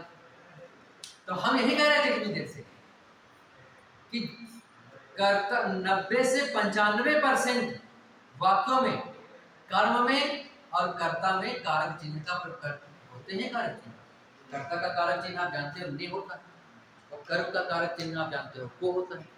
चिन्ह तो होते हैं इनके, लेकिन प्रयोग नहीं किया जाता है। यदि प्रयोग करेंगे तो वाक्य गलत लगेगा, तो शुद्ध रूप करने के लिए उस कारक चिन्ह का ही प्रयोग नहीं करते हैं। तो यदि कारक चिन्ह का प्रयोग नहीं है तो आपका दिमाग जाना चाहिए कि ये वाले पद या तो कर्ता होंगे या कर्म होंगे। ठीक है, तो यहाँ पे देखो क्रिया को करने वाला कौन है? राम। तो राम तो कर्ता हो गया, और जो नहीं करने वाला है वो क्या हो गया? ये कर्म हो गया। लेकिन हमसे ये नहीं पूछा, हमसे पूछ ये रहा है, ये बताओ कि किस वाले पद में करण कारक किसमें है? तो करण में ये नियम है कि जिसकी सहायता से क्रिया की जाती है। तो जाने की क्रिया जो है किसकी सहायता से की जा रही है? इसके द्वारा। तो इसमें क्या होता है कि से चिन्ह लगा रहता है। क्या लगा रहता है? से चिन्ह। कौन सा चिन्ह लगा रहता है? से चिन्ह लगा। से चिन्ह लगा मिलता है तो हम दो बातें जानते हैं। से चिन्ह लगा मिला है तो हम तो या तो जानते हैं कि इसमें करण कारक होगा और या फिर इसमें अपादान कारक होगा, क्योंकि करण कारक का चिन्ह भी से होता है और अपादान कारक का चिन्ह भी से होता है ना? और से चिन्ह लगा जरूर हुई, और यदि से चिन्ह ना लगा भाव तो ये कुछ नहीं हो, तो वही बात नहीं हो सकती है ना? से चिन्ह जरूर लगा हुआ, और यदि से चिन्ह लगा है तो दुई हो सकती, या तो एक कोई हुई दुईमा से कोई एक दुई कोई हो सकती, या तो इमा करण हुई कारक, या तो इमा अपादान कारक हो। तो हम क्या बात करते हैं कि इमा करण है अपादान? तो जब सहायता वाली बात हो, जिसकी सहायता से, जब बात सहायता वाली हो तब आप माने करण, तब क्या माने? जब बात सहायता वाली हो तो आप मानिएगा करण, लेकिन जब बात अलग होने वाली हो, क्या होने वाली हो? अलग। जब बात अलग होने वाली हो तब आप क्या मानेंगे? अपादान। जैसे लिखा है, ये बहुत प्रसिद्ध वाक्य, जैसे पेड़ से पत्ते गिरते हैं, पेड़ से पत्ते गिरते हैं, तो ये पेड़ के बाद से लगा है, के बाद से लगा है, से जरूर लगा हो। अब पेड़ के बाद से लगा है तो पेड़ से पत्ते गिरते हैं, तो इस पेड़ से पत्ता अलग हो रहे तो वह चपके हैं अलग हो रहे। और ये साइकिल से राम अलग, साइकिल से घर जाता है, तो ये घर से अलग हो रहा है कि घर के यहाँ घुसा जा रहा है?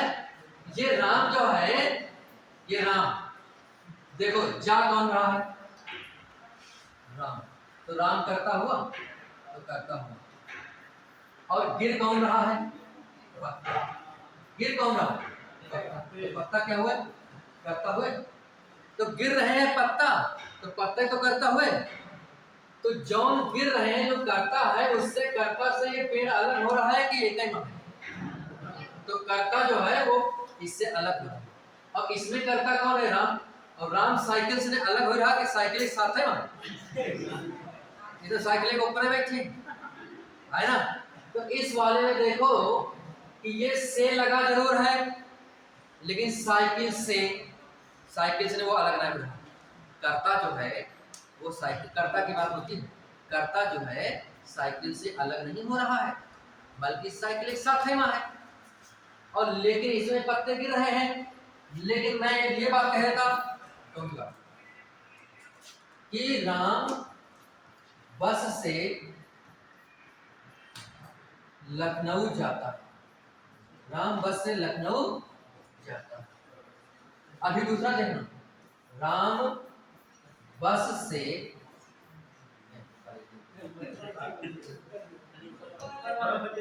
अच्छा ऊपर वाला है बसे से राम बस से उतरता है। ये दोनों वाक्य थोड़ा एक साथ समझने का प्रयास करिए।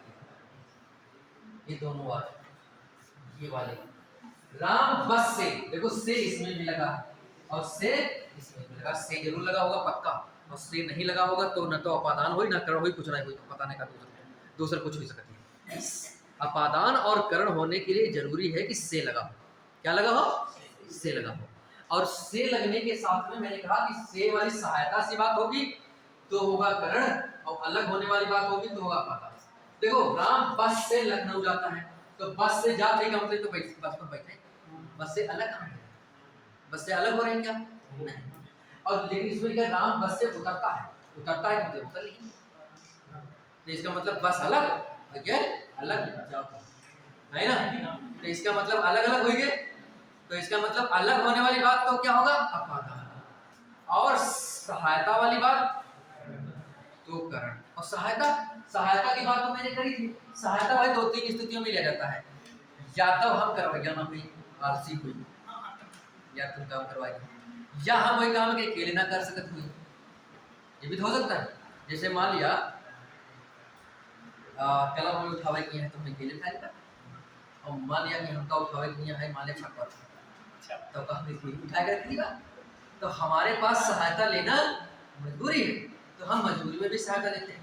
कभी कभी मजबूरी में लेते हैं, कभी कभी क्या कहते हैं कि आसानी सरलता के लिए लेते हैं।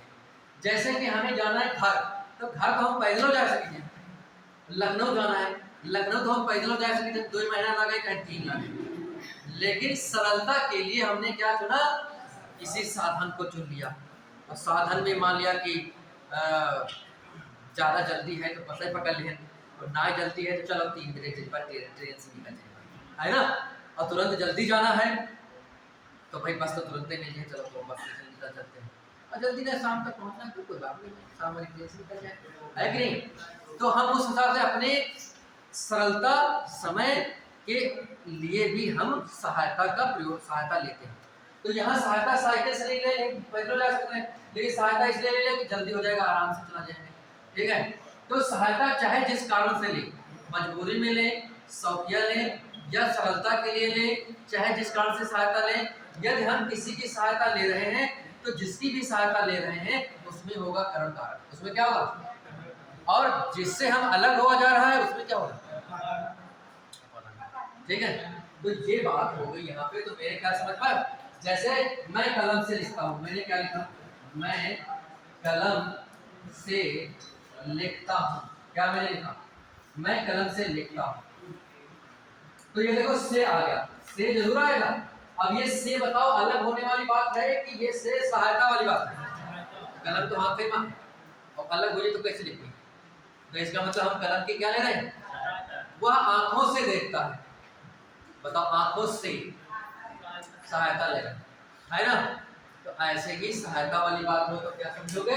करण कारक है, और नहीं अलग होने वाली बात समझोगे तो अपादान। और से वाली बात ही होती है केवल, और कोई बात नहीं। से वाली बात के द्वारा के साथ भी एक होता है इसमें, और हाँ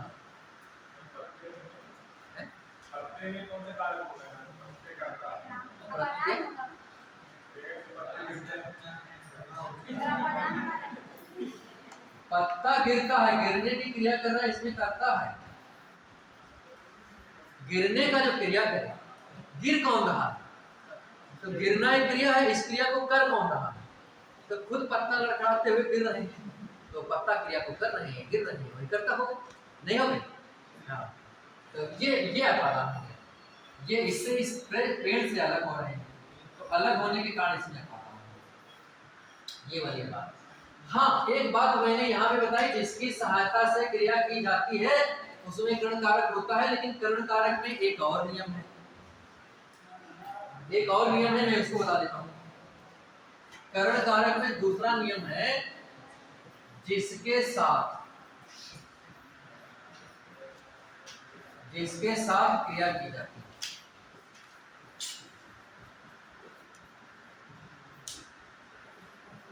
उसमें कर्ण कारक। देखो ये अलग नियम, जिसके साथ, तो इसमें नियम क्या होता है कि इसमें के साथ आपको लगा हुआ मिलेगा। यदि ऐसा शब्द कहीं पे दिखाई पड़ता है, जैसे लिखा है कि राम के साथ सीता वन गई, अब इसमें बात यह है कि के साथ, किसके साथ हुई, जिसके साथ क्रिया की जाए, तो जाने गई, तो किसके साथ गई, राम, तो राम में कौन सा कारक हो जाएगा, कर्ता, और सीता में कर्ता कारक, जबकि ये उल्टा मामला लगता है, और वन क्या है, कर्म, वन कर्म कारक, लेकिन ये सब नहीं पूछना था, ये पूछना था। तो नियम दो हैं, कर्ण कारक में दो नियम है। पहला नियम ये है, से सहायता वाली बात, अब से अलग वाली तो दूसरी बात हो जाएगी, अपादान हो जाएगा। पहला नियम है से सहायता, यानी कि जिसकी सहायता से क्रिया की जाए वो है, और दूसरा कर्ण कारक का नियम क्या है, जिसके साथ क्रिया की जाए, के साथ, इसमें ये वाला शब्द लिखा नहीं हुआ है, यदि ये शब्द लिखा कहीं पे आ जाए तो उसके पहले वाला जो शब्द होता है उसमें कर्ण कारक, बाद वाले पहले, ठीक है, उसमें कर्ण कारक, अगर दो नियम है इसमें, ठीक है। अब मैं बात कर रहा हूँ कौन सा, संप्रदान, कौन सी बात कर रहा हूँ, संप्रदान की बात कर रहा हूँ, ठीक है। हाँ, 10 मिनट में से बताएगा, 4:10 तक पढ़ाना है, 4:01 हुआ है, इतनी देर तक बात कर ली काफी, संप्रदान बात कर ली बस, ठीक है, संप्रदान बात कर लेते हैं फिर।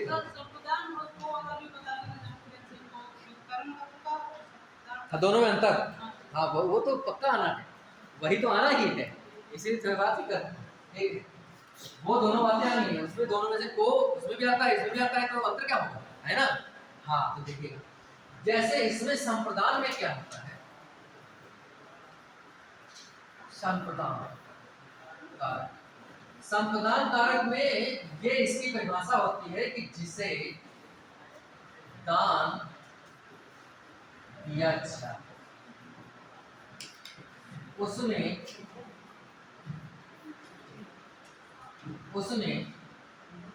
संप्रदान कारक,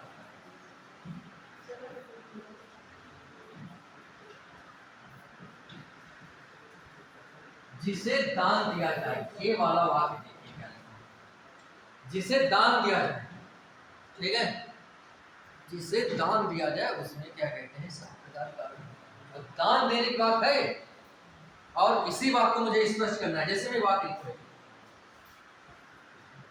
जैसे लिखा, राजा ब्राह्मण को गाय देता है, ये संप्रदान कारक का उदाहरण। लेकिन संप्रदान कारक है किसमें, इसमें है।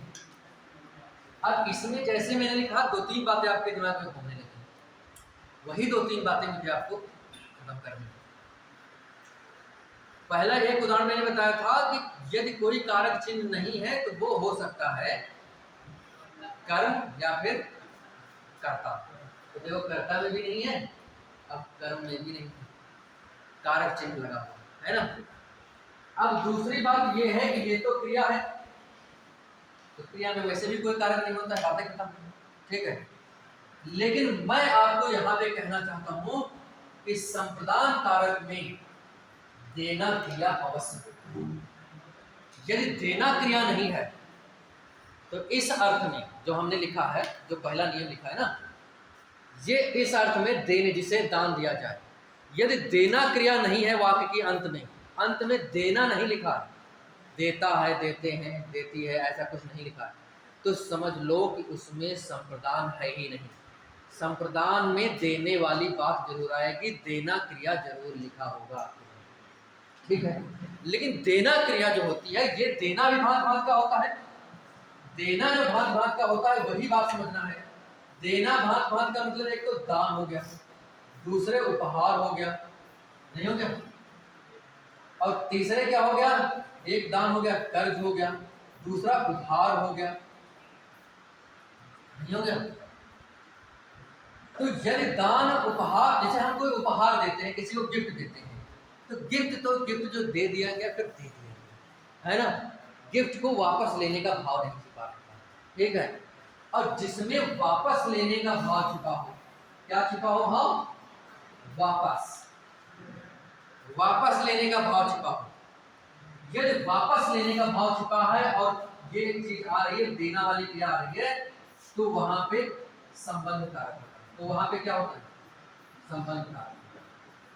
और ये पूरी तरह से दान देने वाली बात है, तो वहां पे होता है संप्रदान कारक। पूरी बात सुनते रहिए, अभी पूरी बात होगी, ठीक है। जैसे मैं एक वाक्य लिखूं कि जैसे वह धोबी को कपड़े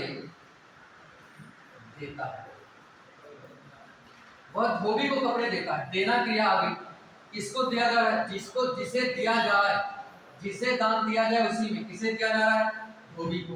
तो धोबी में संप्रदान है क्या, नहीं। धोबी को जो कपड़ा दिया जा रहा है ना, वो वापस मिल जाएगा।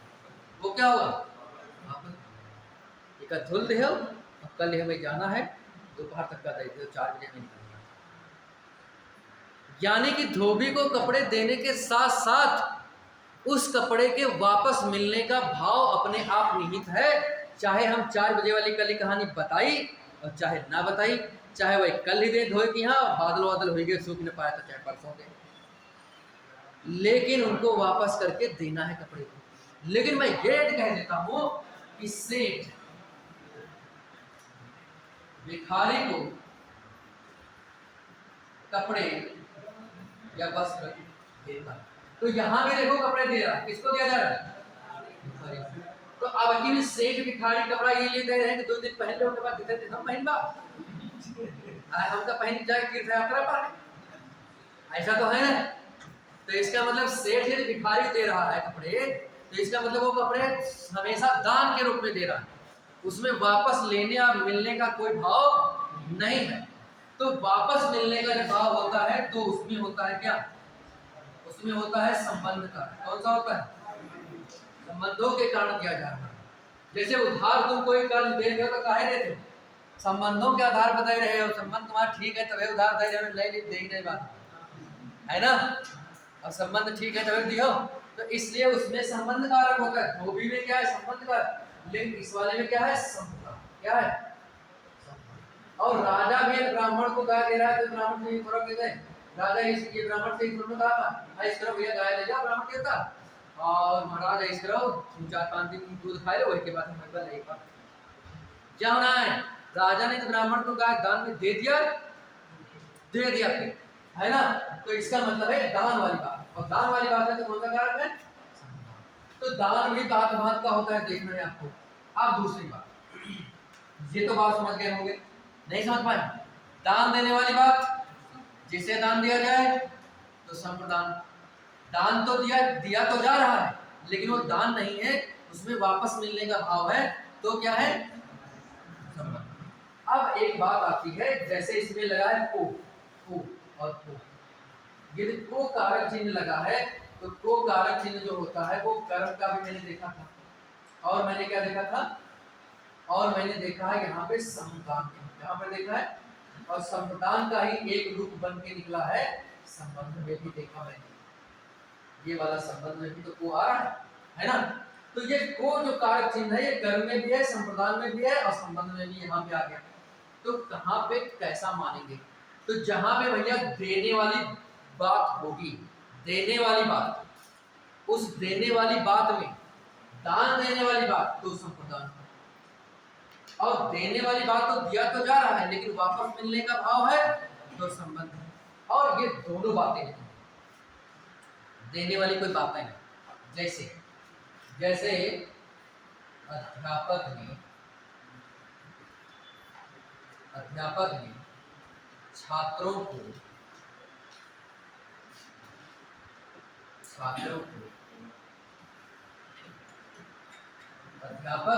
छात्रों को हिंदी पढ़ाया। वाक्य है इसमें आया को,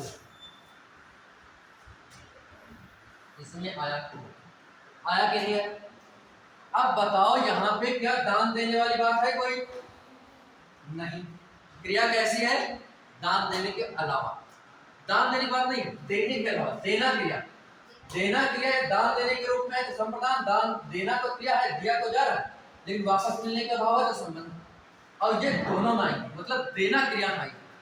और देना क्रिया के छोड़ के हम दुनिया में जितनी क्रियाएं हैं वो एक दूसरे की कोई क्रिया है। पढ़ाता है, लिखाता है, गवाता है, हंसाता है, खवाता है, कुछ करता है, लिखता है, पढ़ता है, खाता है, पीता है। देना नहीं हो, क्या नहीं हो?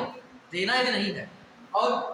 और ये कोई चिन्ह लगा हुआ है तो यहाँ पे समझ लेना, यहाँ तो समझ लेना कि यहाँ पे कर्म कारक है। कौन सा कारक है? यानी कि कारक चिन्ह का प्रयोग नहीं हुआ है तो वह बात है ये, है ना। और कारक चिन्ह का प्रयोग हुआ है लेकिन देने वाली बात नहीं है तो भी कर्म होगा। ना समझ पाए?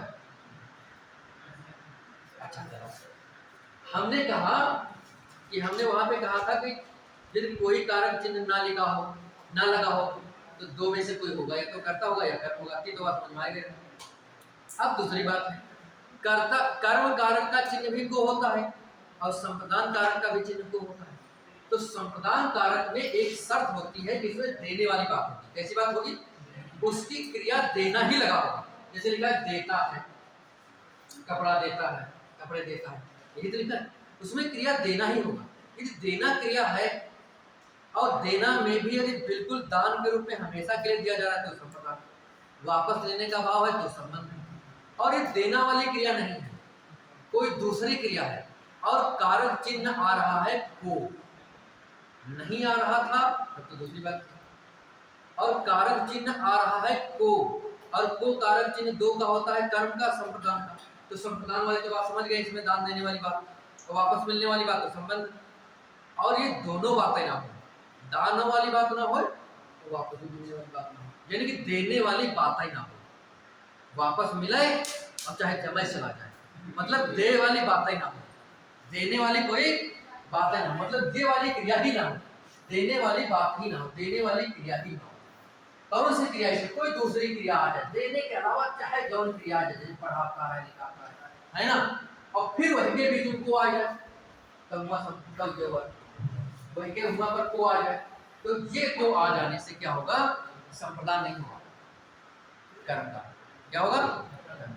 क्योंकि को चिन्ह दो का होता है, कर्म कारक का भी चिन्ह को होता है और संप्रदान का भी चिन्ह को होता है। संप्रदान में दान देने वाली बात है, और यदि को चिन्ह लगा है उसमें देने वाली बात नहीं है तो कर्म। ठीक है, आज इतना ही रखते हैं। आज